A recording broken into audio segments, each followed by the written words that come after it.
وقف ولا تحرك، ارفع ايدك. هسه اوقف ما اتحرك له ارفع ايدي خلفتين. العفو سيدي. انت من وقت هنا؟ وش عندك بنص الحاويه؟ انا من الفجر هنا سيدي على باب الله، ادور لقيت كتاب قعدت اقرا بيه، اخذتني الغفه نمت. ليش انت تشتغل؟ مثل ما انت شايف سيدي دوار، علم بلاستيك، نايلون، قزاز. يعني تجمع زباله وتبيعها. والله هذا السيد افضل نسميه جامع النفايات. زباله ما ادري شلونه. اها. انت شو اسمك؟ خادمك شريف سيدي. شايل سلاح شريف؟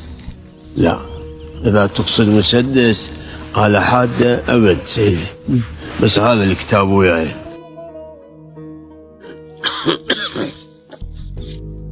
ما كذب عليك. لا هذا ما يخوف. ما يخوفك إلي، بس اكو عالم هواية تموت خوف من عنده. ما شاء الله، زبال فيلسوف ومثقف.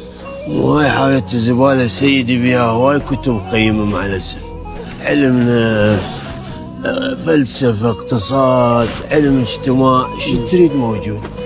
والله انت تبين مو شويه، يعني متحرر اكثر من اللازم وتتلاعب بالالفاظ، يعني سفسطائي بوهيمي. شنو سيدي؟ سفسطائي بوهيمي.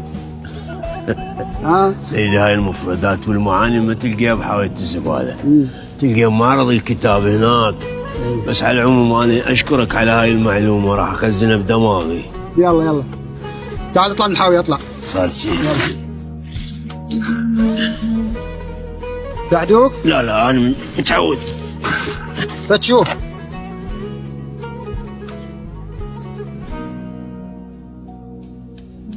سيدي شنو؟ سيدي هاي اللفة مالتي تريقت بنصها وبقيت نص للغدا، خذوها اكلوها بالعافية. لا خذها لك، يلا توكل روح.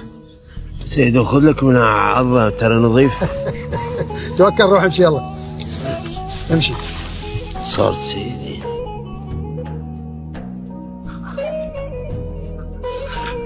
ما لازم الله